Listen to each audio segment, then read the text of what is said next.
Did you ever attend any civil rights events or events where Dr. King spoke? Both. And really, I believe, no, I'm sure that that's part of what my speech was, oh, what, 10 years ago or something, because it was one of the very key moments in my life. So, first it was February 5th, 1964. So that's what, about 56 years ago.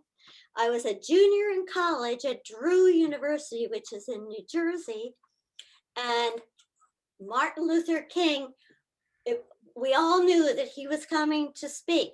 He came to our university because one of the professors, actually one of Mr. Groom's professors in graduate school, was a mentor for Dr. King at Morehouse College.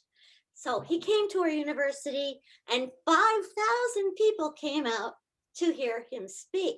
He's speaking, and we had a gym auditorium, which only seated, well, less than 2,000 people. So the rest of the people had to be outside listening, that kind of thing. But I was one of the people who was inside. No doubt I got there at lunchtime or something. But anyway, and so we heard him give a speech that was very like, it wasn't exactly the same as his I Have a Dream speech, but it was very similar. He talked about the American dream and how wonderful the words are in the Declaration of Independence, about how all men are created equal and so on. And then he went on to say how that wasn't happening. It was just a he could have probably talked for 5 hours and we would have all sat there just eager for more. But when the speech ended, we all stood up and sang We Shall Overcome with him.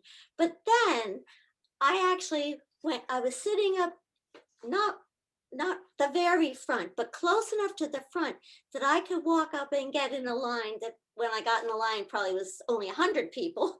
Anyway, to shake hands with Martin Luther King and at least say thank you. So I got to do that.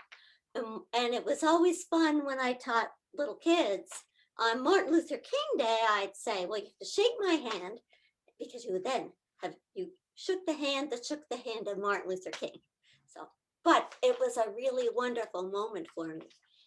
He came to our university because of his friend, but also because that was 1964. They'd already started trying to get the passage of the voting rights bill. So a couple months later, Roy Wilkins, who was the head of the NAACP, do you know those initials? So many initials in life, but it was the National Association of Colored People. That was the name of it in those days. And so he was like the highest person in that organization. He came and he spoke, and then some other people in those organizations came and they motivated the students, including me, to spend hours and hours writing by hand, how to, actually with a pen, letters to the congressman and anyone, uh, representatives and senators, to say how important it would be to get the voting rights bill passed. Now, months later, actually over a year later, in 1965, in August, it actually did pass. So that was one civil rights activity, but the other one was